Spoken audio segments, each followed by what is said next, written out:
Make sure to not procrastinate on your Schoology assignments. Schoologies are online class discussions over the current book you will be reading. The more in-depth they are, the better you will understand the book and the better you can help your classmates understand the book. Also, everything in English 3 AP is weighted the same, meaning your Schoology grade is just as important as the grades you make on a test. So it's a good idea to not skip out on your Schoology assignments. Take your practice AP test seriously. Yes, everything does count as a daily grade. That doesn't matter though. Practice AP tests are really hard unless you know the English language perfectly. Average scores are about a 50 or a 60, so if you don't try hard, your grade could plummet as a result. I'm just going to answer all these. There is a way to get bonus points on the practice AP tests. Reconciliations. Basically, if you redo each question with extra steps, like explaining why you got it wrong, you get 10 points on your test grade. This seems really helpful, but since the more questions you miss, the less beneficial it is to do the reconciliations. It turns out being more of a hurt than a help because it takes time you should be using on your other classes. Homework.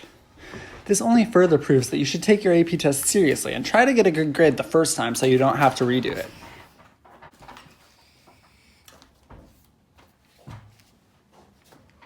I got a 12? Be sure to study your rhetorical devices list.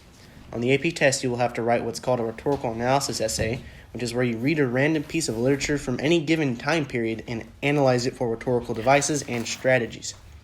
The more devices and strategies you are comfortable writing about, the better equipped you will be to write your rhetorical analysis essay on the AP test. Trust me, it may sound easy, but it's not easy at all.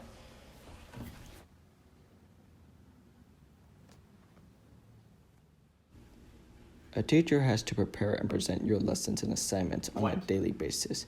So while being a teenager may be a hard thing, being a teacher is even more difficult, which is why you should be kind to your teacher, as a small act of kindness that you give them ensures that they feel appreciated for all the hard work that they put into making sure that your education is valuable.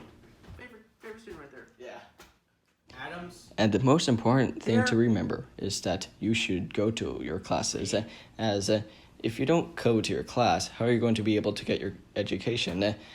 Well, this may be a little bit self-explanatory. There are a lot of teenagers that think they could get away with skipping class and not leaving an excuse for not coming.